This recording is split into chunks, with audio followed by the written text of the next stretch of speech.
Assalamualaikum warahmatullahi wabarakatuh. Saya Putra Nugroho dari 11 IPA 1. Di sini saya akan menjelaskan 5 contoh soal koloid beserta jawabannya. 1. Hal-hal berikut merupakan sifat sistem koloid kecuali A. Stabil, B. Tidak dapat disaring, C. Terdiri atas dua fase, D. Homogen, E. Menghamburkan cahaya. Nah, jawabannya C.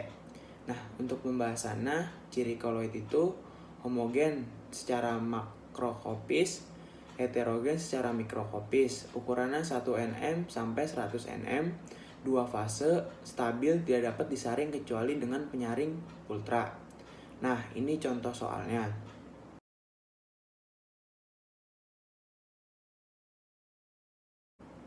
Untuk nomor 2, peristiwa berikut ini: 1. Pembentukan delta pada muara sungai. 2. Pemurnian gula pasir. 3. Penyembuhan sakit perut oleh norit. 4. Penjernihan air. Merupakan contoh koagulasi koloid adalah A. 1 dan 2, B. 1 dan 3, C. 1 dan 4, D. 2 dan 3, E. 2 dan 4. Jawabannya C. Ya, untuk pembahasannya, koagulasi merupakan suatu keadaan di mana partikel-partikel koloid membentuk suatu gumpalan yang lebih besar. Penggumpalan ini dikarenakan oleh beberapa faktor, antara lain karena penambahan zat kimia atau enzim tertentu. Contoh peristiwa koagulasi: pembentukan delta muara sungai, penggumpalan karet dalam lateks dengan asam format, penggumpalan lumpur koloidal dalam air sungai dengan tawas, koagulasi asap atau debu dengan koagulator listrik. Nah, ini contoh soalnya.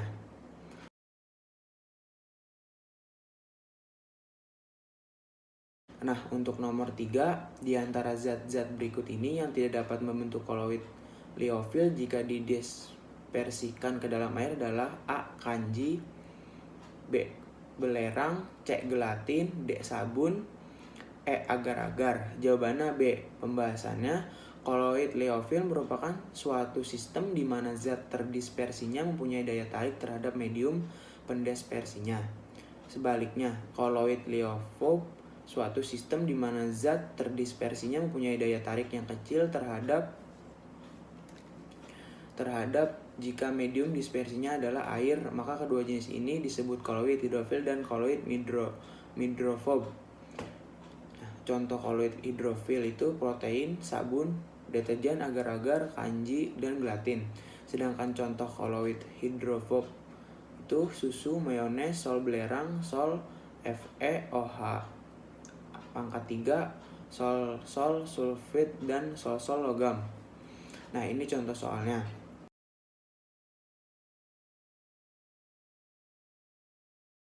Nah, untuk nomor 4, menyusun sistem koloid asap adalah A. Gas terdispersinya dalam gas, B. Gas terdispersinya dalam padat, C. Padat terdispersinya dalam gas, D. Padat terdispersinya dalam cair, E. Cair terdispersinya dalam gas. Jawabannya C. Pembahasannya, koloid asap merupakan contoh dari koloid aerosol padat, di mana fase terdispersinya padat dalam fase perdispersinya gas, contohnya asap dan debu di udara.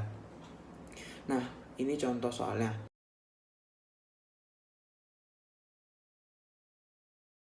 Untuk nomor 5, sistem koloid berikut termasuk golongan emulsi kecuali A. mayonnaise, B. alkohol 70%, C. minyak ikan, D. susu, E. santan. Jawabannya B. Nah, untuk pembahasannya, sistem koloid dari zat cair yang terdispersinya dalam zat cair disebut emulsi, dapat dibagi menjadi dua bagian emulsi: minyak dalam air seperti santan, susu, emulsi minyak dalam minyak seperti mayones, minyak bumi, dan minyak ikan.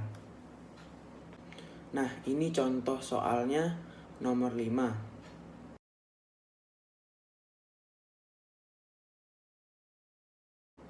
Sekian dari saya. Wassalamualaikum warahmatullahi wabarakatuh.